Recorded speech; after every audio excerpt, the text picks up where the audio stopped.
Muy buenas noches, estimados participantes. Somos Bill Lawyer y el día de hoy continuaremos con el curso de Derecho Societario. En esta ocasión tenemos la presencia del doctor Daniel Echaíz Moreno. Estimado doctor, ¿me podría indicar si nos escucha bien? Claro, muy bien. Muy buenas tardes. Encantado de saludarlos. Muy buenas tardes, estimado doctor. Bueno, antes de generar la introducción de la presente sesión, queríamos extender las felicidades por el 21 aniversario que ha cumplido su firma legal, Echaíz Abogados, y Gracias. por la gran contribución que genera en la cultura jurídica y en el mercado peruano. Muchas Muchas felicidades, estimado gracias. doctor. Muchas gracias. Bueno, doctor, un par de consultas. ¿El día de hoy va a desarrollar la presentación con PPTs o va a ser oralizada? Sí, con PPTs. Ya, en estos momentos ya lo hemos habilitado. No sé si podría realizar la prueba, por favor. Claro, a ver. Ahí está. Sí, en efecto, ya se puede visualizar. ¿Podría extenderla? Sí. En estos momentos voy a realizar la presentación en su reseña y le brindo el uso de la palabra, estimado doctor. Listo. Muchas gracias. A usted, estimado doctor, un momento.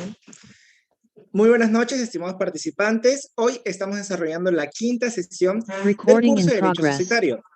En esta ocasión desarrollaremos el tema referido a reglas aplicables a todas las sociedades, artículo 31 al 49 de la LGS.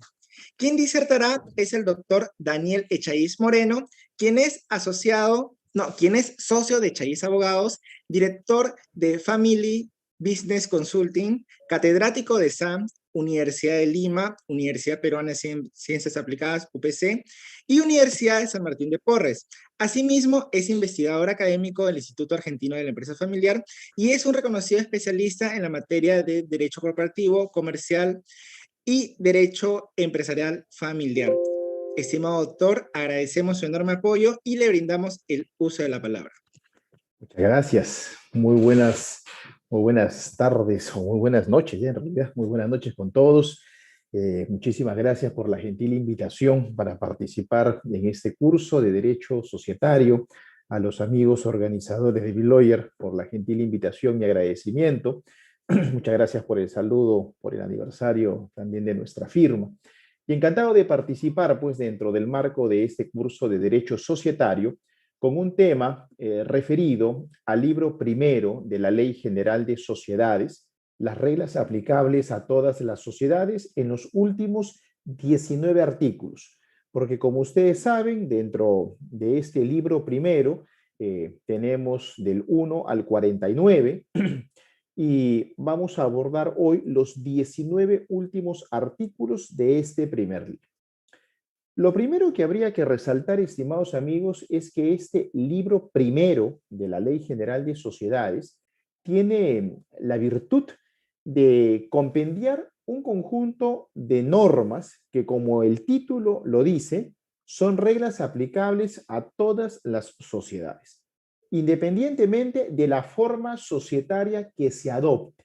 De ahí que podría afirmarse, desde una perspectiva bastante macro, de que esto es una suerte de título preliminar que expresa y formalmente no lo tiene la Ley General de Sociedades, pero aquí encontramos pues algunas reglas fundantes, ¿no? Principios fundamentales, normas básicas de lo que significa la estructura de una sociedad. Y sin más, vamos a referirnos pues a cada uno de estos artículos del 31 al 49 mediante un análisis exegético, citando la norma pertinente y añadiéndole pues algunos comentarios que resultan aplicables a cada uno de estos supuestos contemplados en nuestra legislación. El primer punto que hay que abordar, contenido en el artículo 31, es el patrimonio social.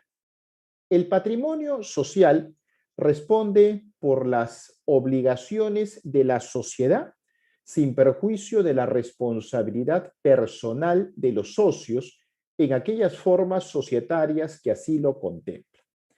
El patrimonio social es importante en la medida que revela el acervo patrimonial de la sociedad. Y una sociedad responde con su patrimonio. A eso se le llama patrimonio social. De ahí que sea incorrecta la denominación que está contemplada en la ley de sociedad comercial de responsabilidad limitada. Eso es incorrecto. Sociedad civil de responsabilidad limitada también es incorrecto. Y saliendo del ámbito societario, empresa individual de responsabilidad limitada es incorrecto. ¿Por qué? Porque en ninguno de estos casos, oiga, hay una responsabilidad limitada de la persona jurídica. Y el título parecería que nos está diciendo que la persona jurídica tiene responsabilidad limitada. No, la persona jurídica tiene responsabilidad ilimitada. Responde con todo su patrimonio. Quien tiene la responsabilidad limitada es el titular. Ese es un beneficio para el titular. Bueno, a estas alturas ya no se van a cambiar esos nombres tan arraigados en la práctica mercantil, pero cabe hacer la precisión, ¿no? La sociedad responde con todo su patrimonio, con ese patrimonio social. Responsabilidad del nuevo socio. Quien adquiere una acción o participación en una sociedad existente responde de acuerdo a la forma societaria respectiva por todas las obligaciones sociales contraídas por la sociedad con anterioridad. Ningún pacto en contrario tiene efectos frente a terceros. Esto significa que quien se incorpora en una sociedad toma conocimiento de cuál es el régimen al que se está sujetando respecto a la responsabilidad que asume. No puede entonces eximirse de responsabilidad sosteniendo que ésta sea una obligación contraída por la sociedad antes que este socio llegase. No, asume la responsabilidad porque finalmente la deuda, la obligación, no es del socio, sino de la sociedad como persona jurídica. Tanto así que si hubiese un pacto en contrario, este va a ser ineficaz frente a terceros. No va a tener efectos frente a terceros, por más que se hubiese pactado. Aquí hay una cuestión de orden público que prima sobre la autonomía de la voluntad, sobre la autonomía privada. Punto 3. Nulidad del pacto social. Como ustedes saben, el pacto social es el nombre que nuestra Ley General de Sociedades le da a lo que comúnmente se denomina en la doctrina comparada como contrato social o contrato de sociedad. Acá hay toda una discusión, pues, respecto a la naturaleza jurídica de la sociedad, pero lo cierto es que hoy en día queda claro que la sociedad surge de un acto consensual, que es el contrato, porque los futuros socios están celebrando un contrato para emprender una actividad económica que supone la constitución de la sociedad. Entonces, hay un contrato como punto de partida, por supuesto. Ahí destaca pues la teoría contractualista. Entonces, hay un contrato que es lo que en derecho comparado, repito, se llama contrato de sociedad, contrato social, y que nuestra legislación le llama pacto social. Este pacto social contiene una serie de requisitos y uno de ellos es el estatuto social. De modo que no hay que confundir uno con otro. Una cosa es pacto social y otra cosa es estatuto social. Vamos al pacto social. Este pacto social, más allá del nombre que tenga, es un contrato. Claro que sí, muy particular, ¿no? Porque es un contrato de prestaciones plurilaterales autónomas, algo que la doctrina ve de una manera muy original, sí es cierto, pero es un contrato. Y si es un contrato, entonces es un acto jurídico. Así es. Por lo tanto, en el fondo debe cumplir pues con todos los requisitos de validez de un acto jurídico. Y si esto no es así, entonces podría generar la nulidad de ese acto jurídico, o sea, la nulidad del pacto social. Y aquí la Ley General de Sociedades establece algunos supuestos específicos para la nulidad del pacto social en el artículo 33, ¿no?, de la Ley General de Sociedades.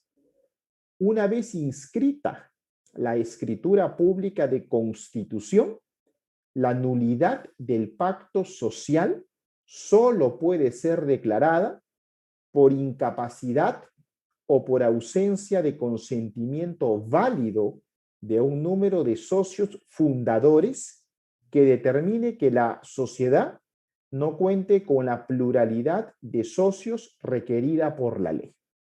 Paréntesis, sabrán ustedes que en virtud del artículo 4 de la Ley General de Sociedades se requiere pluralidad de socios, 2 socios como mínimo para la constitución de una sociedad, salvo algunos casos muy específicos que la ley permite de sociedades unipersonales, como sucede con las subsidiarias de los bancos en virtud de la ley de bancos, ley número 26702, o las sociedades agentes de bolsa en aplicación de la ley del mercado de valores, o las empresas del Estado. Pero más allá de estos casos que son muy específicos, la regla de oro en el Perú es la pluralidad de socios. Y digo en el Perú porque en otros países está ampliamente desarrollada la figura de la sociedad unipersonal, más no aquí, y no es este el lugar para explayarnos en este acápite, pero simplemente deslizo esta cuestión. Punto 2. Por constituir su objeto alguna actividad contraria a las leyes que interesan al orden público o a las buenas costumbres, sin perjuicio de lo dispuesto en el artículo 410, perdón. Aquí hay que recalcar lo siguiente, porque esta es una norma que se parafrasea por varias otras leyes. Aparentemente, cuando uno le da una lectura rápida a esta norma, lo que entiende es que si el objeto es contrario al orden público o a las buenas costumbres, el pacto social es nulo. Sin embargo, eso no dice la norma. No dice que el objeto sea contrario al orden público o a las buenas costumbres, sino que el objeto sea contrario a las leyes que interesan al orden público o a las buenas costumbres. Y esto ya se ha cuestionado muchas veces, incluso a partir del propio Código Civil.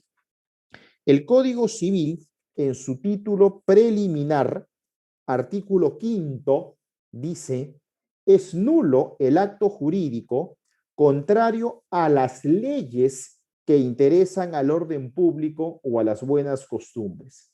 Artículo 5 del título preliminar del Código Civil. ¿No lo ven bastante similar a este? Y se ha cuestionado porque esto significaría, por ejemplo, que si un objeto es atentatorio de las buenas costumbres, oiga, no es nulo el pacto social, porque la buena costumbre tendría que estar recogida en una ley.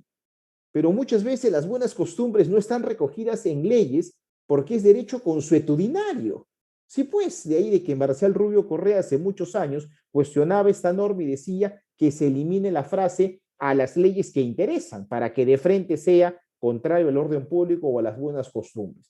Y aquí dice, bueno, en ese caso, entonces será nulo el pacto social, sin perjuicio de lo que establece el artículo 410.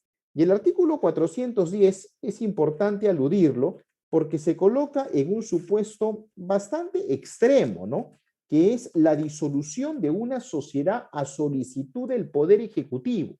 Es decir, ¿qué sucede si una sociedad, oiga, ha pasado todos los filtros y está vigente cuando no debiera estarlo porque tiene un objeto pues contrario, ¿no?, a las leyes que interesan al orden público o a las buenas costumbres?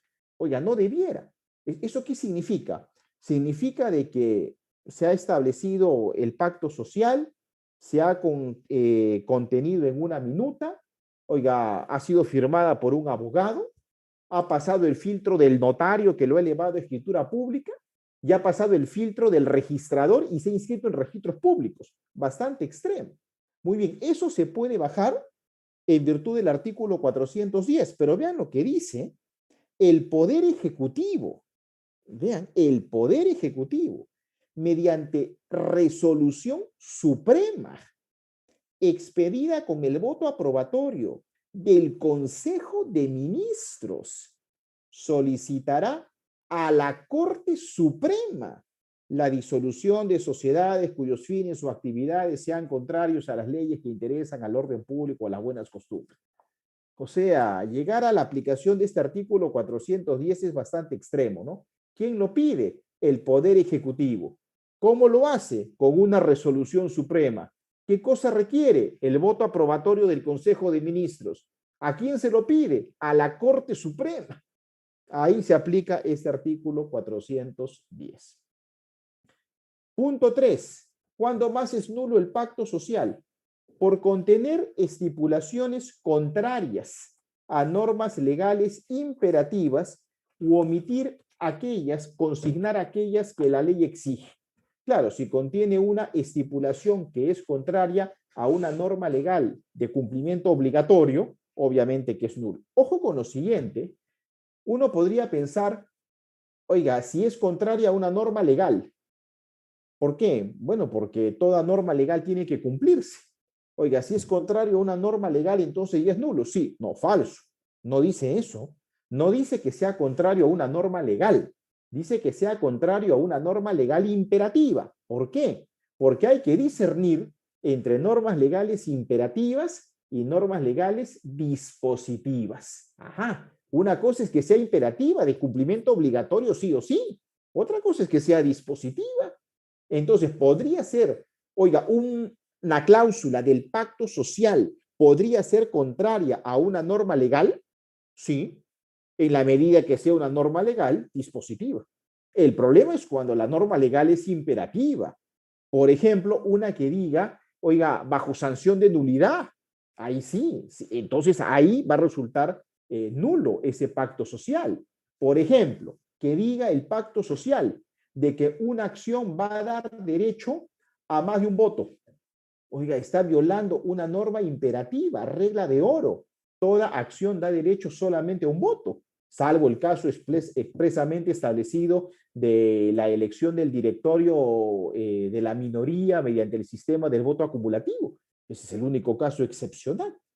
Punto 4, por omisión de la forma obligatoria prescrita. En tema de formalidades de acto jurídico, ya saben que hay formas solemnes y formas de probanza, ¿no? Forma ad solemnitatem y forma ad probatione. Tendrá que ser la que atente contra una forma solemne. Improcedencia de la nulidad. Hemos visto cuando el pacto social es nulo, pero ahora veamos cuándo no lo es. La nulidad del pacto social no puede ser declarada cuando la causa de ella ha sido eliminada por efecto de una modificación del pacto social o del estatuto realizada con las formalidades exigidas por la ley. Aquí hay una gran diferencia, vean ustedes, entre el ámbito civil y el ámbito mercantil. Una nulidad del pacto social es una nulidad mercantil que comparte elementos y características con la nulidad civil, pero también se distancia. Y una de esas cuestiones que marca la diferencia es precisamente esto, que una nulidad mercantil puede subsanarse, puede corregirse, puede encaminarse. En cambio, una nulidad civil no. Oiga, ya es insalvable. Acá no. Cabe una confirmación. La confirmación de un acto jurídico es cuando es anulable, no cuando es nulo. Pero acá no. ¿Por qué? Porque en el ámbito mercantil rige un principio de conservación de los actos jurídicos mercantiles. La idea en el ámbito mercantil es que en la medida de lo posible se trate de reencauzar el acto jurídico mercantil. ¿Por qué?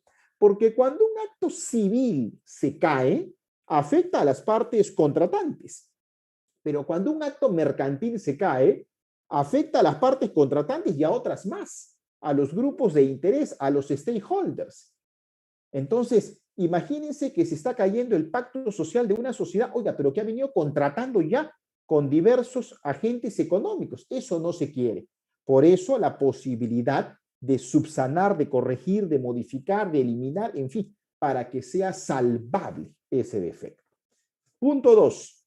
Cuando las estipulaciones omitidas pueden ser suplidas por normas legales vigentes y aquellas no han sido condición esencial para la celebración del pacto social o del estatuto, de modo que estos pueden subsistir sin ellas.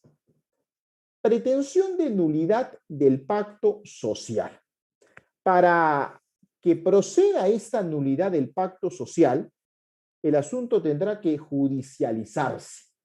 La demanda de nulidad del pacto social se tramita por el proceso abreviado, se dirige contra la sociedad y solo puede ser iniciada por personas con legítimo interés. Entonces, será demandante de esta, por ejemplo, un socio, será demandada la sociedad. La acción de nulidad caduca a los 2 años de inscrita la escritura pública de constitución en el registro. Esta caducidad, que es la regla de oro en la Ley General de Sociedades, difiere de la prescripción. Como ustedes sabrán, con la prescripción se extingue la acción, mas no el derecho. En cambio, con la caducidad se extingue la acción y el derecho. De modo que más drástica en sus efectos resulta la caducidad, que es la regla de oro en cuanto a la regulación de plazos en la Ley General de Sociedades. Por lo tanto, hay un plazo para esta acción de nulidad que es de 2 años. Efectos de la sentencia de nulidad. ¿Qué sucede si el pacto social es declarado nulo? La sentencia resuelve declarar fundada la demanda. La sentencia firme, o sea, cosa juzgada, que declara la nulidad del pacto social, ordena su inscripción en el registro y disuelve de pleno derecho la sociedad. Ipso iure. Punto 1. Punto 2. La Junta General, dentro de los 10 días siguientes de la inscripción de la sentencia, designa al liquidador o a los liquidadores. Paréntesis. Al final de la vida de una sociedad hay 3 fases: disolución, liquidación y extinción. Hemos dicho que ya se da la disolución de pleno derecho, ipso iure, absoluta. Ya está la disolución. Siguiente paso, liquidación. Entonces, la Junta General de Accionistas tendrá que designar al liquidador, si es uno, o liquidadores, si es en plural. Punto 3. Si omite hacerlo, es decir, si la Junta General, vencido el plazo de los 10 días siguientes a la inscripción de la sentencia, no designa al liquidador o a los liquidadores, lo hace el juez en ejecución de sentencia y a solicitud de cualquier interesado. Punto 4. La sociedad mantiene su personalidad jurídica solo para los fines de la liquidación, como sucede en toda liquidación. Es decir, ya no puede realizar, por ejemplo, actividad ordinaria. Ya no. La sociedad existe, claro, es persona jurídica, sí, pero solo para los fines de la liquidación. ¿Y cuáles son los fines de la liquidación? Pagar las deudas pendientes de la sociedad. Eso es, pagar todas las deudas. Y si hubiese un remanente, es decir, si sobra dinero, distribuir ese haber entre los socios. Punto 5. Cuando las necesidades de la liquidación de la sociedad declarada nula así lo exijan, quedan sin efecto todos los plazos para los aportes y los socios estarán obligados a cumplirlos de inmediato. ¿Por qué esto? Porque sabrán ustedes de que la sociedad puede convenir con los socios de que no paguen totalmente el aporte al momento en que se integran como socios, sino que les confiere un plazo. Ahí viene el principio de desembolso mínimo, ¿no? La acción es creada, la acción es suscrita, la acción es pagada y la acción es emitida. 4 momentos consecutivos. Las acciones se crean, se suscriben, se pagan y se emiten. Cuando decimos que se pagan, tienen que pagarse cuando menos en 25% de su valor nominal. Y va a quedar un saldo. Claro, de repente la sociedad ha pactado con el socio que el saldo se pague en 18 meses. Bueno, si se da el supuesto de la liquidación, se le puede exigir de que pague inmediatamente. ¿Por qué? Porque ya se va a liquidar la sociedad y no puede quedar a la espera de esos plazos inicialmente establecidos. ¿Qué sucede con los terceros de buena fe? La sentencia firme que declara la nulidad del pacto social o del estatuto no surte efectos frente a los terceros de buena fe. Claro, la buena fe, ya saben ustedes, se presume, la mala fe se prueba, y si hay un tercero de buena fe, oiga, no puede verse perjudicado por algo que no estaba dentro de su radio de conocimiento, pero en la medida que sea de buena fe, ¿no? No un testaferro de mala fe que ha utilizado más bien artilugios para obtener algún beneficio o provecho particular. Llegamos a una norma importante que está contenida en el artículo 38 de la Ley General de Sociedades, que es la nulidad de acuerdos societarios. Esta norma es particularmente importante por lo que voy a comentar en un momento. Dice la norma, son nulos los acuerdos societarios adoptados con omisión de las formalidades de publicidad prescritas, contrarios a las leyes que interesan al orden público o a las buenas costumbres, recuerdan esa expresión que ya la aludimos en referencia al Código Civil, a las estipulaciones del pacto social o del estatuto, o que lesionen los intereses de la sociedad en beneficio directo o indirecto de uno o varios socios. Aquí demos algunos comentarios. Vean, aquí lo que se está diciendo es, son nulos los acuerdos societarios. No dice acuerdos de la Junta General de Accionistas, acuerdos societarios. La expresión es amplia. Esta norma es importante cuando uno lo ve ya con mayor complejidad y enfoca el tema de cuestionamiento de acuerdos. Este es un tema bastante amplio, pero hago unas rápidas referencias. El tema de cuestionamiento de acuerdos en la Ley General de Sociedades tiene varias figuras. Oiga, se pueden cuestionar varias cosas. Claro, por ejemplo, se puede cuestionar el pacto social. Lo vimos hace un ratito. Se pueden cuestionar acuerdos de la Junta General de Accionistas vía impugnación. También se pueden cuestionar acuerdos de la Junta General de Accionistas vía nulidad. Claro. Y una pregunta que salta es, ¿y se pueden cuestionar acuerdos de directorio? ¿Los acuerdos de directorio se podrían cuestionar? Y esa es una pregunta que durante mucho tiempo ha estado sobre el tapete y todavía continúa, porque a mi criterio tiene una enredada búsqueda de solución. Y es que el tema creo que está mal tratado en la Ley General de Sociedades. Uno encuentra diversas normas esparcidas. Hay un artículo 33 que te habla de nulidad del pacto social, un artículo 38 que te habla de nulidad de acuerdos societarios, un artículo 139 que te habla de impugnación de acuerdos de la Junta General de Accionistas, un artículo 143 que te habla de otras impugnaciones, un artículo 150 que te habla de nulidad de acuerdos de la Junta General de Accionistas. No hay un artículo que haga referencia a los acuerdos de directorio, entonces es todo un desorden. Para reducir el tema, porque no es específicamente lo que estamos abordando, pero mi concepto, y que lo he explicado varias veces y en varios artículos, es que los acuerdos de directorio, los acuerdos de sesiones de directorio, son inimpugnables. Los acuerdos de sesión de directorio son inimpugnables, pero sí podrían cuestionarse vía nulidad. Vía nulidad, sí. Ajá, aplicando el artículo 150. No. Esa es nulidad de acuerdos de la Junta. Ah, entonces el 139, tampoco. Eso es para impugnación de acuerdos de la Junta. Entonces, ¿no tiene asidero legal? No, sí tiene. Uno puede cuestionar los acuerdos de sesión de directorio vía nulidad. ¿Y qué norma aplica? El artículo 38, que es el que estamos viendo. El artículo 38 de la Ley General de Sociedades. ¿Dónde está ubicado? En el libro primero, reglas aplicables a todas las sociedades. Y se aplica para cualquier forma societaria. Yo con esta norma cuestiono vía nulidad acuerdos societarios, que podría ser de cualquier órgano. Oiga, podría ser del directorio, podría ser de una gerencia mancomunada, que existe, por ejemplo, en las cajas municipales, podría ser los acuerdos adoptados en un comité.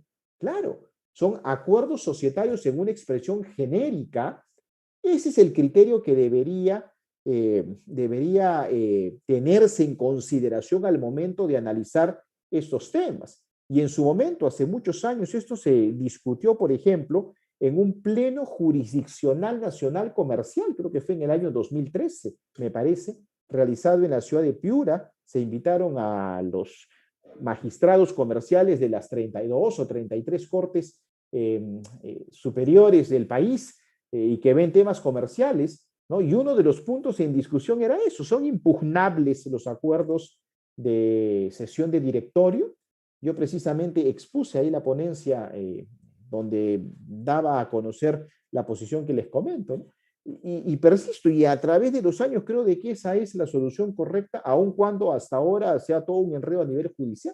Entonces, este artículo 38 no es cuestión menor, pero algo más todavía. En la última parte del párrafo que he leído, vean lo que dice, que son nulos los acuerdos que lesionen los intereses de la sociedad en beneficio directo o indirecto de uno o varios socios. ¿Saben lo que está atrás de esto? Oiga, los acuerdos que se adoptan en un grupo de sociedades o un grupo de empresas. ¿Qué sucede cuando hay un grupo de empresas donde hay una empresa matriz que tiene varias empresas filiales? Y entonces en una de las empresas filiales se adopta un acuerdo que beneficia al grupo, o sea, satisface el interés grupal, pero que perjudica a esta empresa.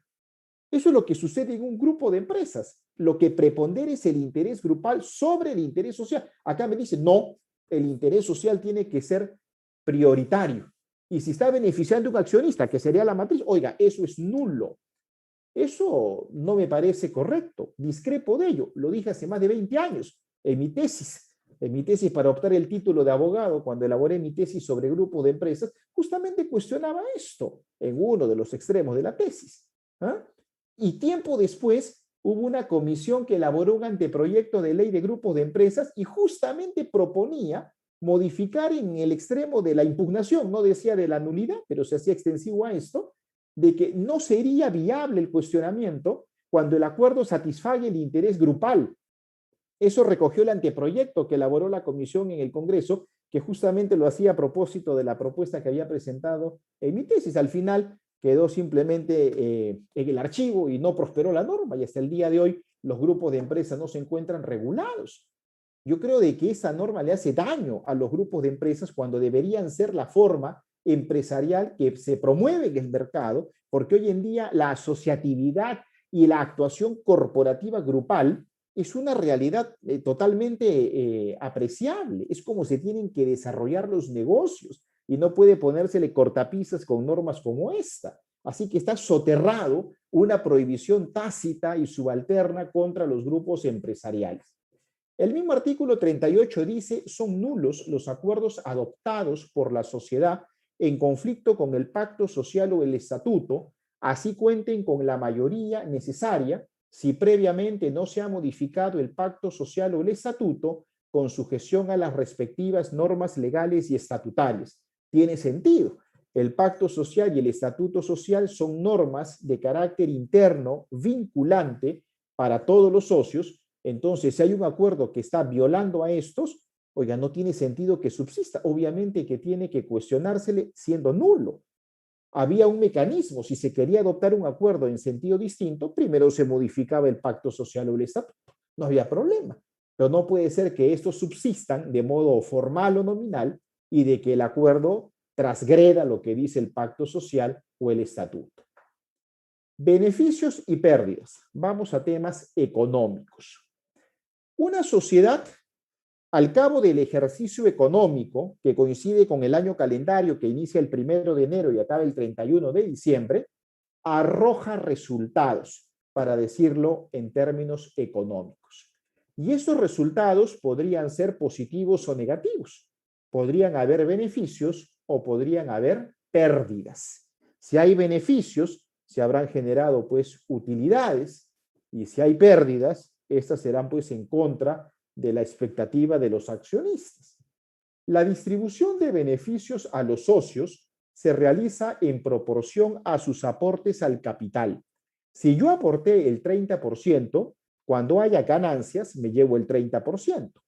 Sin embargo, el pacto social o el estatuto social pueden fijar otras proporciones o formas distintas de distribución de los beneficios, aun cuando no es común, pero no es imposible que yo haya aportado el 30% y cuando haya ganancias yo me llevo el 50%, o que yo haya aportado el 40% y al final me lleve de las ganancias solo el 20%. Puede darse el caso. De repente así lo han pactado los socios. La ley lo permite. Todos los socios deben asumir la proporción de las pérdidas de la sociedad que se fije en el pacto social o el estatuto. Así es. Así como me beneficio con resultados positivos, también tengo que cargar con resultados negativos. Solo puede exceptuarse de esta obligación a los socios que aportan únicamente servicios. ¿Qué significa esto?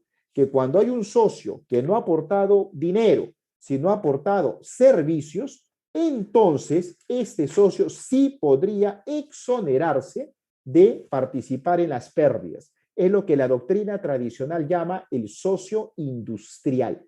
¿Quién es el socio industrial? Aquel que solamente aporta servicios. Pero ojo, artículo 51, última parte. No se admite el aporte de servicios en la sociedad anónima. Así que este párrafo, este punto 4, es aplicable para otras formas societarias, no para la sociedad anónima, porque en la sociedad anónima no se permite el aporte de servicios. Si yo doy mis servicios, eso no me da acciones. Podrá ser una prestación accesoria, pero no es un aporte al capital y no integra el capital. A falta de pacto expreso, las pérdidas son asumidas en la misma proporción que los beneficios. Podría ser distinto, como ya lo dije. Punto 6. Está prohibido que el pacto social excluya a determinados socios de las utilidades o los exonere de toda responsabilidad por las pérdidas, salvo el caso de los socios industriales. O sea, no podría ser de que el pacto social diga, si hay beneficios, este accionista no recibe nada de utilidades. Eso no se puede hacer. Oiga, tendrá que recibir aunque sea un sol, pero algo tiene que recibir. Como tampoco se puede decir, no va a cargar con ninguna de las pérdidas, salvo el caso ya mencionado. Reparto de utilidades. La distribución de utilidades solo puede hacerse en mérito de los estados financieros preparados al cierre de un periodo determinado o la fecha de corte en circunstancias especiales que acuerde el directorio. Las sumas que se repartan no pueden exceder del monto de las utilidades que se obtengan, porque si no serían utilidades ficticias. No podemos repartir lo que no hay. Entonces, cuando se distribuyen utilidades, eso tiene que llegar como máximo al tope de las utilidades distribuibles. Ojo, no estoy diciendo solo utilidades, sino utilidades distribuibles. ¿Por qué? Porque una empresa tiene ingresos y también tiene egresos. Se hace la resta. Oiga, nos queda un resultado positivo. Ah, perfecto. ¿Eso qué cosa es? Utilidades. Allá, eso es lo que se puede repartir. Un momentito. Esas son utilidades. Yo no he dicho que sean utilidades distribuibles, porque si tuvo ingresos por 500 y egresos por 300, le queda 200. Utilidades 200. Sí, pero el año pasado tuvo pérdidas por 120. Ah, entonces hay que arrastrar las pérdidas. 200 menos 120, 80. Ah, esas son las utilidades después del arrastre de pérdidas. Ah, ya, eso se puede distribuir un momentito. Y el pago de impuestos, ya 30%, a grosso modo. Oiga, le vas a restar un 30% a esos 80, ya 24. ¿Cuánto te va a quedar? 56. Ah, oiga, y reservas, de repente hay una reserva facultativa. Entonces, no necesariamente utilidad es lo mismo que utilidad distribuible. Son conceptos distintos. No es igual y muchos creen eso. Y cuando ven una utilidad dicen, oiga, eso se tiene que repartir. A veces lo dicen, por ejemplo, los sindicatos, ¿no? Cuando quieren aumento de sueldos para sus trabajadores. Oiga, ¿podría ser que una empresa tiene utilidades y al final arroja pérdidas? Claro, podría ser. Tuvo utilidades al inicio, pero con todo lo demás, oiga, al final terminó en contra. Sí, pues tenía préstamos, una serie de cosas. Entonces al final termina o con nada por repartir, ¿no? Sus costos han podido más altos. Peor aún, cuando se mira el tema de la facturación. Hay algunos que solamente miran facturación. Oye, ha tenido facturación por 500 millones. Eso es lo que se reparte. Eso es totalmente falso. Una cosa es facturación, que son ingresos, pero ahí te olvidas restarle los gastos, que son egresos. Si se ha perdido una parte del capital, no se distribuye utilidades hasta que el capital sea reintegrado o sea reducido en la cantidad correspondiente, ¿no? Sea reintegrado, es decir, que se va a restablecer el equilibrio del capital, o sea reducido mediante una reducción de capital social. Tanto la sociedad como sus acreedores pueden repetir por cualquier distribución de utilidades hecha en contravención con este artículo contra los socios que las hayan recibido o exigir su reembolso a los administradores que las hubiesen pagado. Estos últimos son solidariamente responsables. Un par de comentarios desde el punto de vista del derecho de las obligaciones. Cuando dice que pueden repetir, esa es la figura de la repetición. Repetir significa repetir, volver a pedir. Tú has pagado indebidamente, ahora te cobro a ti. Y ojo que, segunda anotación, los administradores, llámese directores, gerentes, apoderados o lo que fuese, son solidariamente responsables. ¿Esto qué significa? Solidaridad pasiva. Por lo tanto, quien demanda lo puede demandar a todos, puede demandar a algunos o puede demandar a uno. A todos, a algunos o a uno. Él decide. Al final, ¿a quién escogerá? Al más solvente, pues así de simple. Sin embargo, los socios que hubiesen actuado de buena fe estarán obligados solo a compensar las utilidades recibidas con las que les correspondan en los ejercicios siguientes o con la cuota de liquidación que pueda tocarles. No se les exonera de responsabilidad, pero se les está dando cierto beneficio. Oye, actuaron de buena fe, ellos no han hecho nada irregular, pero han recibido indebidamente utilidades. Entonces se compensa. Otra figura de derecho de obligaciones, ¿no? De extinción de obligaciones. Se compensa con las utilidades futuras. Entonces, oiga, con lo que viene se va a hacer la compensación o con la cuota de liquidación, si es que la sociedad ya no va a continuar vigente, sino que se va a liquidar y posteriormente extinguir. Contratos preparatorios en sociedades.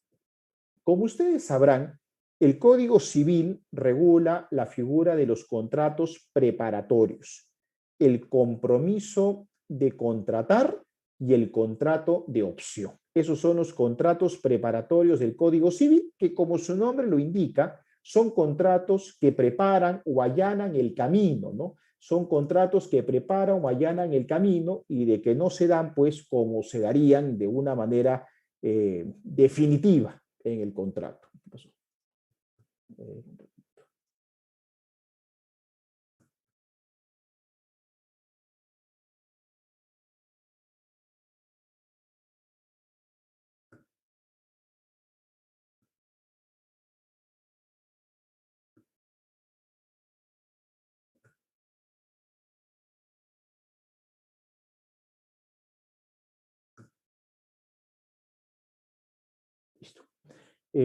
Estos contratos preparatorios que están regulados en el Código Civil, decía, allanan el camino para un contrato definitivo. Pues en materia societaria también hay contratos preparatorios. Y dice la norma, los contratos preparatorios que celebren las sociedades reguladas por la Ley General de Sociedades o los que tengan por objeto las acciones, participaciones o cualquier otro título emitido por ellas, son válidos cualquiera sea su plazo, salvo cuando la Ley General de Sociedades señale un plazo determinado. Y aquí hay que hacer alusión específicamente al contrato de opción, que en el ámbito societario se conoce como la figura de las stock options. y que está regulado de modo escondido en el artículo 103 de la Ley General de Sociedades. Ni siquiera dice stock options, pero a eso se refiere. Cuando lo establezca la escritura pública de constitución o lo acuerde la Junta General con el voto favorable de accionistas que representen la totalidad de las acciones suscritas con derecho a voto, la sociedad puede otorgar a terceros o a ciertos accionistas la opción de suscribir nuevas acciones en determinados plazos, términos y condiciones, etcétera, etcétera. El artículo 103 recoge esta figura novedosa e interesante de las stock options. Correspondencia de la sociedad. En la correspondencia de la sociedad, por ejemplo, pues en el papel membretado, se indicará cuando menos su denominación completa o abreviada o su razón social, según sea pues el nombre de una sociedad capitalista o una sociedad personalista, y los datos relativos a su inscripción en el registro. Esto simplemente por una cuestión de publicidad registral, ¿no? Publicaciones.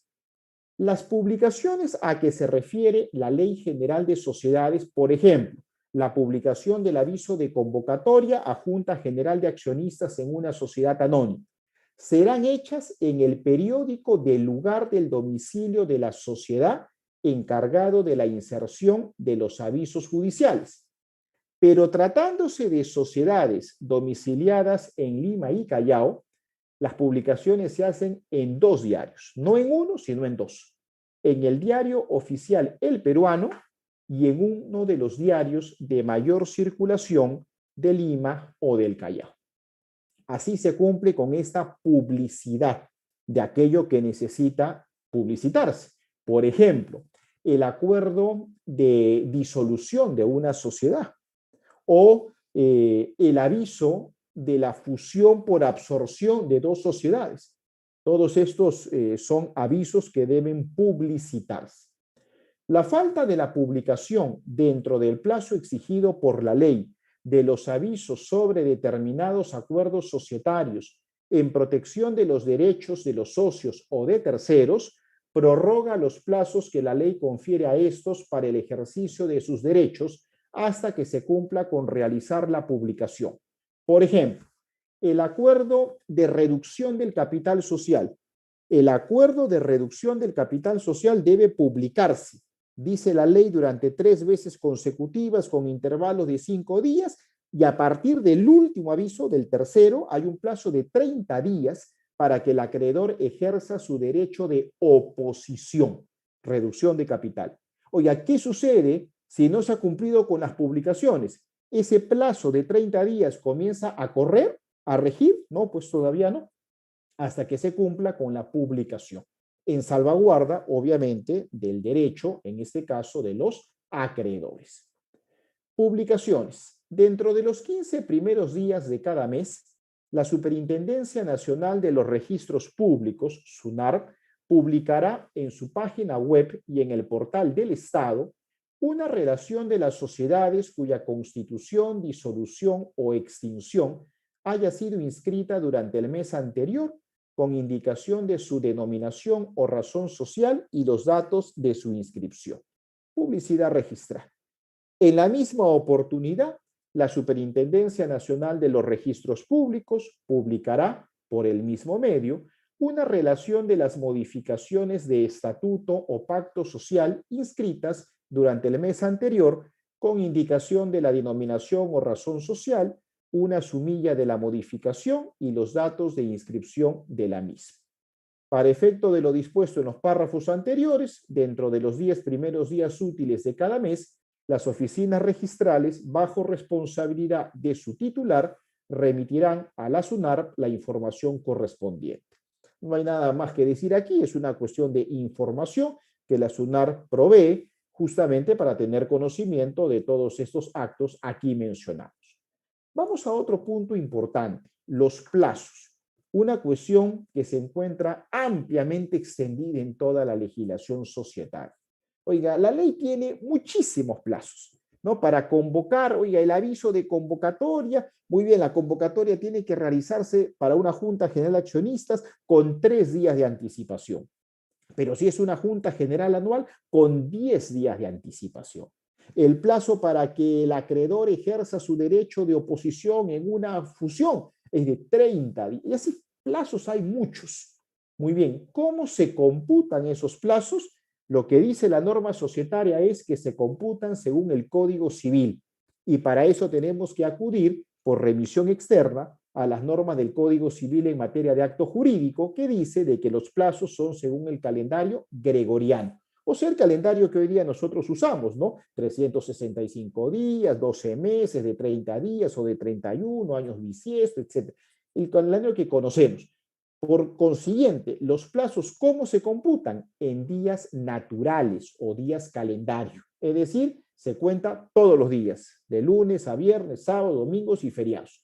Salvo que la ley diga o el estatuto diga días útiles, salvo eso. Pero en principio se computan todos los días. ¿Se puede celebrar una junta general de accionistas un día domingo? Sí, claro, no hay ningún problema. No hay ningún problema. Entonces, los plazos se computan en días naturales. Una precisión aquí, no es lo mismo plazo que intervalo, porque a veces la ley te habla de plazo y a veces te habla de intervalos. Por ejemplo, te dice, cuando se realiza una reducción de capital social, se tiene que publicar el acuerdo de reducción 3 veces consecutivas con intervalos de 5 días. Ah, con plazo de 5 días. No, plazos no, intervalos. Oye, ¿qué significa el intervalo? Pues el intervalo no está definido en la ley, el plazo tampoco, ¿no? Te manda el Código Civil, pero ahí sí está definido. Pero el intervalo no, pero ya está definido en una jurisprudencia, en una resolución del Tribunal Registral, una jurisprudencia registral. La diferencia es bien concreta. En el plazo, tú no cuentas el punto de partida, pero sí cuentas el punto de llegada. En el plazo, repito, no cuentas el punto de partida, pero sí cuentas el punto de llegada. En el intervalo, no cuentas el punto de partida y tampoco el punto de llegada. Ejemplo, hoy día estamos lunes. Vamos a contar un plazo de 3 días. Muy bien, hoy día lunes, ¿se cuenta? No, punto de partida no se cuenta. Martes, día 1, miércoles, día 2, jueves, día 3. ¿Es plazo? ¿Se cuenta el punto de llegada? Sí. Por lo tanto, hoy que estamos lunes, el plazo de 3 días, ¿cuándo se cumple? El jueves. Perfecto. Pero si no fuera plazo y fuera intervalo, lunes, punto de partida, ¿se cuenta? No. Ya. Martes, día 1, miércoles, día 2, jueves, día 3. ¿Se cuenta punto de llegada? No. ¿Cuándo se cumple el intervalo? Viernes. ¿Ven que no es lo mismo? En el ejemplo que estamos dando, partiendo del lunes, el plazo de 3 días se cumple jueves, el intervalo de 3 días se cumple viernes. Eso ya está definido, repito, en una resolución del Tribunal Registral. Copias certificadas. Las copias certificadas a que se refiere la Ley General de Sociedades pueden ser expedidas mediante fotocopias autenticadas por notario o por el administrador o gerente de la sociedad, según el caso, con las responsabilidades de ley. Las copias certificadas para los actos que requieran inscripción deben ser certificadas por notario. Emisión de títulos y documentos. Para la emisión de los títulos y documentos a que se refiere la Ley General de Sociedades, se puede utilizar en lugar de firmas autógrafas, es decir, a mano, medios mecánicos o electrónicos de seguridad. Por ejemplo, la firma electrónica, tan útil ahora en este contexto de pandemia, de virtualidad, de sesiones no presenciales. Saben ustedes de que ahora está regulado eso en la Ley General de Sociedades. Se puede celebrar una junta de socios de manera no presencial, ¿no? Y a través de Zoom.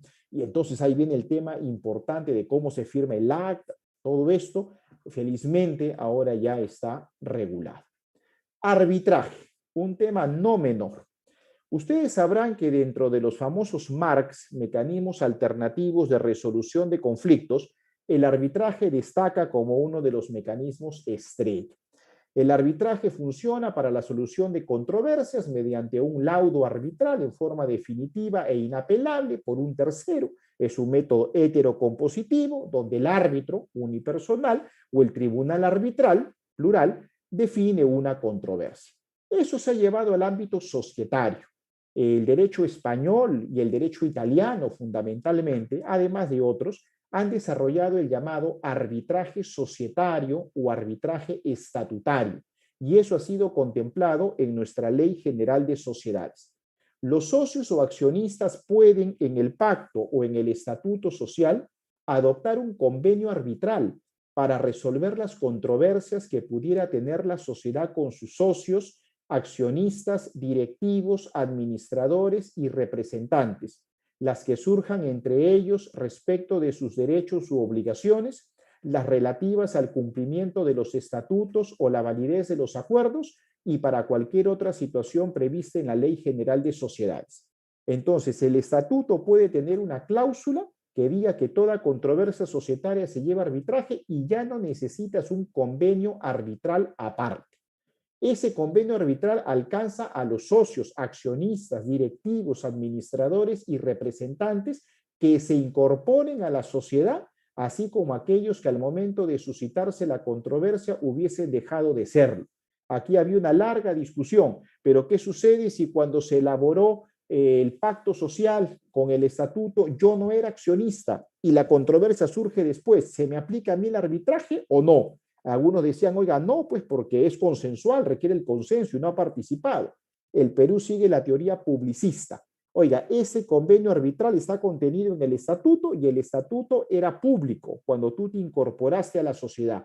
Por lo tanto, tácitamente aceptaste el arbitraje. En conclusión, se te aplica. Esa es la teoría que ha recogido nuestra ley. El convenio arbitral prácticamente alcanza a todos los temas societarios. Lo que la ley puntualmente dice es a qué no alcanza. El convenio arbitral no alcanza a las convocatorias a juntas de accionistas o socios. Este tema se tiene que llevar a la vía judicial o, como dice la ley, a la vía notarial también, pero no a la vía arbitral. El pacto o el estatuto social puede también contemplar un procedimiento de conciliación como algo adicional, facultativo. Último punto, caducidad, que ya lo adelanté. La regla de oro en la Ley General de Sociedades es que los plazos son de caducidad, no de prescripción. ¿Eso qué significa? Que se extingue la acción y se extingue el derecho. Cuando la ley te dice, puedes demandar la nulidad de una fusión, ¿cuál es el plazo? 6 meses. Ah, perfecto. ¿Plazo de prescripción? No, de caducidad.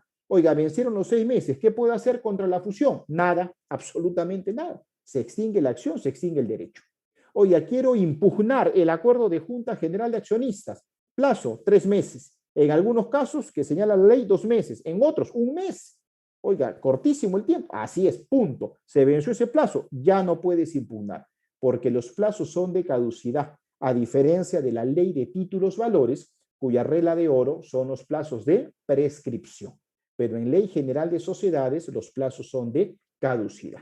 De modo tal que con esto tenemos pues estos 19 artículos que hemos tenido a bien referir en esta sesión, del artículo 31 al artículo 49, y que junto a todos los primeros que seguramente ya han revisado, forman pues una cuestión importante, ¿no?, respecto a lo que significa el libro primero aplicable a todas las sociedades como reglas generales. Muchísimas gracias por su atención, estimados amigos. Muchísimas gracias, estimado doctor Echaiz, por desarrollar el tema respecto a las reglas aplicables. Hay un par de preguntas por parte de los participantes. ¿Se las puedo trasladar, estimado doctor? Claro, encantado. Perfecto, doctor. Bueno, la primera pregunta lo realiza Daniela Gutiérrez, quien nos comenta, ¿la nulidad del pacto social se solicita judicialmente o es automático o por acuerdo de los socios? No, judicialmente. Se tramita judicialmente y es uno de los procesos contemplados, uno de los tantos procesos, ¿no?, que tiene la Ley General de Sociedades y que, por cierto, ya ese es otro tema, ¿no? Pero la Ley General de Sociedades es una norma aparentemente sustantiva, sin embargo, también es una norma procesal, porque contiene muchísimos procesos, ¿no? Y uno de ellos es este. Gracias, doctor. Una siguiente pregunta por parte de John Toscano. ¿Puede ser causal de nulidad que uno de los accionistas sea quien firme también como abogado que autoriza la minuta de constitución de la sociedad? No, no está previsto como tal, ¿no? No es un conflicto de intereses. Nos comenta Daniela Gutiérrez. Vencido el plazo de los 2 años para la nulidad del pacto social, ¿se da por válido el pacto social? Así es, justamente, como por ser un plazo de caducidad, se extingue ya el derecho y la acción, cualquier cuestionamiento, y por lo tanto ya ese pacto social queda oleado y sacramentado. A menos que venga pues el tema del artículo 410 que habíamos dicho de la intervención del Poder Ejecutivo. Perfecto, doctor.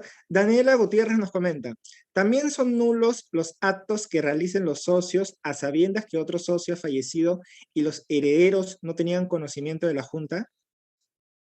Ahí habría una mala fe, ¿no? Especialmente en sociedades personalistas, ¿no?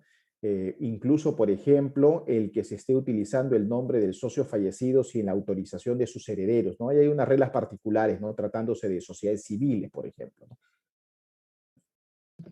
Gracias, doctor. Catherine Bocanegra, ¿qué pasaría si la junta obligatoria anual se realiza luego de los 90 días cerrado el ejercicio? Por ejemplo, en el mes de abril.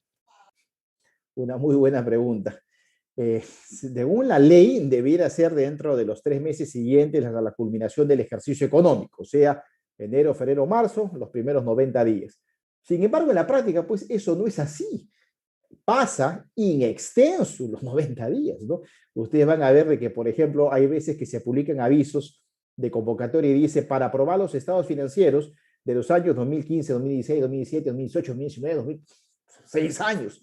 Oye, eso no es que ha pasado 90 días, pasó 6 años. Pasó. Sí, pues, ¿cuál es la consecuencia? Directamente ninguna, ¿no? Pero pueden haber algunas consecuencias. Por ejemplo, el que no se hayan celebrado esa junta anual para aprobar estados financieros 2 años consecutivos es una causal de disolución, porque una de las causales de disolución es la continuada inactividad de la Junta General.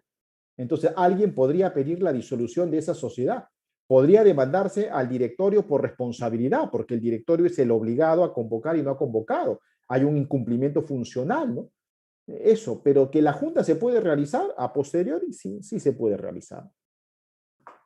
Gracias, doctor. Grace Velasco, ¿todas las acciones tienen derecho a voto o se puede establecer una clase sin derecho a voto? No se pueden establecer acciones sin derecho a voto. De hecho, es una innovación de nuestra Ley General de Sociedades que permite las clases de acciones. Antes no, antes era innegable eso, toda acción tenía derecho a voto. Ahora no, pueden haber acciones sin derecho a voto y a cambio, en una suerte de trueque, le otorgas un dividendo preferencial, así lo denomina la ley, que puede ser el dividendo preferencial es una preferencia, puede ser preferencia de rango o preferencia de cantidad. Si es preferencia de rango, significa que va a cobrar utilidades antes que los otros, y si es preferencia de cantidad, que va a cobrar utilidades más que los otros. Eso se establece en el estatuto social.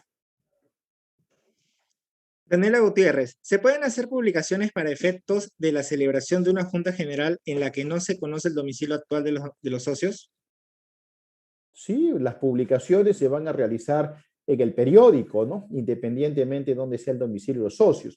Más bien el inconveniente podría estar en aquellas sociedades que requieren esquelas con cargo de recepción, ¿no? Como una sociedad anónima cerrada, porque ahí no es una publicación en el diario, sino mandarle pues una comunicación a la dirección que haya dado ese socio. Eh, el problema es de que a veces ni siquiera tienen pues el domicilio del socio o el domicilio actualizado, pero el domicilio que haya indicado, ese será el válido. Y en todo caso, la sociedad deberá agotar los mecanismos de buena fe, ¿no? Por ejemplo, tomar el domicilio de RENIEC, ¿no? Ese sería el domicilio oficial. Gracias, doctor. Bueno, esa es una pregunta un poco extensa. Nos comenta Patricia Laime. En una sociedad anónima en el año 2003, por error, pactaron en el estatuto que el presidente del directorio tiene voto dirimente sobre acuerdo en Junta General de Accionistas. Luego de 17 años, la sociedad recién empezó a regularizar todo acuerdo al estatuto. Sin embargo, hoy en día, cuando se quiere tomar acuerdos relevantes y queda en empate, el voto dirimente de parte del presidente del directorio interviene y termina perjudicando a la sociedad. Pregunta, siendo que lo mencionado contraviene norma imperativa, ¿es posible revocar el atributo de voto dirimente teniendo en cuenta lo previsto en el artículo 128? Es caso real de la empresa Espinosa Hermanos S.A. Sí, claro. Yo creo de que se está afectando, no solamente se está violando una norma, ¿no? Sino se está atentando al interés social. Más bien eso tendría que regularizarse, pues, porque hay una situación ahí que está perjudicando para la toma de decisiones. Perfecto, doctor. Diego Alanoca, ¿desde cuándo se cuenta el plazo de caducidad desde que se toma conocimiento o desde la fecha que se adoptó el acuerdo? si se tiene en cuenta que el que adoptó es gerente y socio mayoritario. Depende de qué supuesto hablamos. De un supuesto de nulidad de pacto, supongo que se referirá. Bueno, si es que se ha adoptado el supuesto de nulidad de pacto desde que se ha inscrito la constitución de la sociedad. Desde que se ha inscrito hay un plazo de 2 años para demandar la nulidad, ¿no? Porque siempre de acuerdo inscrito. En otros casos es parecido. Por ejemplo, en una fusión, el plazo de 6 meses para demandar la nulidad es desde que la fusión se ha inscrito en registros públicos, ¿no? Porque solamente con la inscripción registral es que ya se trata de un acto oponible. Perfecto, doctor. Y una última pregunta por parte de Daniela Gutiérrez nos comenta, ¿a partir de qué plazo se puede determinar que existe inactividad de la sociedad? Buena pregunta. La ley en el artículo 407, 408, cuando se refiere a la disolución, es muy genérico, ¿no? Simplemente dice continuada inactividad. ¿Cómo se ha interpretado esto? Continuada inactividad de la Junta General es, primero, continuado, tiene que ser consecutivo. Así que tiene que tratarse de 2 juntas. ¿Qué juntas? Una sociedad puede tener muchas juntas, pero cuando menos la junta anual. Entonces, ¿cómo debe entenderse la continua inactividad? Que no tenga 2 juntas anuales consecutivas. 2 juntas anuales consecutivas. Pero igual es un tema de interpretación, ¿no? Nadie podría dar una interpretación distinta. A mí me parece que eso es lo más acertado, ¿no? Pero no es que lo diga exactamente la norma. Muchísimas gracias, estimado doctor. Esas han sido todas las preguntas. Sí, sí, Gracias por gracias. responderla de forma tan amable y por desarrollar el tema referido a las reglas aplicables. Esto sería todo por hoy. Esperamos que nos pueda acompañar en una siguiente oportunidad. No, Muchísimas gracias, muchísimas doctor. gracias a todos ustedes. Muchísimas gracias por su participación. Ha sido un gusto. Quedo a sus órdenes. Adiós, nos vemos. Gracias. Hasta luego, estimado doctor. Hasta Estimados luego. participantes, solo para recordarles que el día miércoles continuamos con las sesiones. En esta ocasión tocará la exposición del doctor Oswaldo Hunskopf con el tema referido a la sociedad anónima. Esto ha sido todo por hoy. Muchísimas gracias.